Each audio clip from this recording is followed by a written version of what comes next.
Үргэлжлүүлэн та бүхэнд харилцагч байгууллагуудаас ирсэн мэдээлэл хүргэе.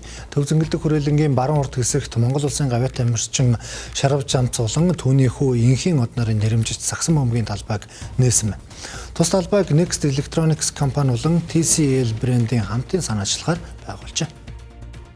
Улаанбаатар хотод хүүхэд залуусын тоглох талбай цөөн байдаг. Тэгвэл энэ удаад NCAA-ийн 1-р дивизион 4 жил тоглосон анхны Монгол сагсан бөмбөгч NBA-ийн драфтад нэрээ дэвшүүлж Монголын хүүхэд залуус дэлхийн сагсан бөмбөг рүү гарах замыг түгжээлсэн Инхийн одын нэрмж сагсан бөмбөгийн талбай нээлттэй хийлээ. Нээлттэд Инхийн од аав Шарав Жамцын хамт оролцож хүүхэд залуустай уулзан гарын үсгээ өглөө.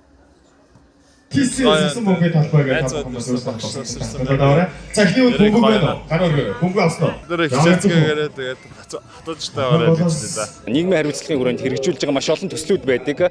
За үүний хүрээнд бас TCL брендийн Inspired Greatness буюу ер нь бол агуу зүйлд тэмүүл гэсэн утга бүхий яг энэ үед бидэд бол төв зөнгөлдөх хүрээлэнгийн талбайг манай Next Electronics-ийн залуучууд маань TCL брендээс санал тавиад тэгээд үүний хүрээнд дэмжигдээд бидэд одоо дэлхийн тавцанд гарч байгаа Шарав Жамцын Инхийн одын нэрэмжит талбай болгон дахин шинээр тохижуулт хийсэн байгаа. Инхийн одын заал гэж ярьснаар одоо ингээд тэр хүний ингээд замналаар явж байгаа маш олон хүүхдүүдэд ингээд сагсан бөмбөгт дуурлах боломжууд ингээд өгж байгаа.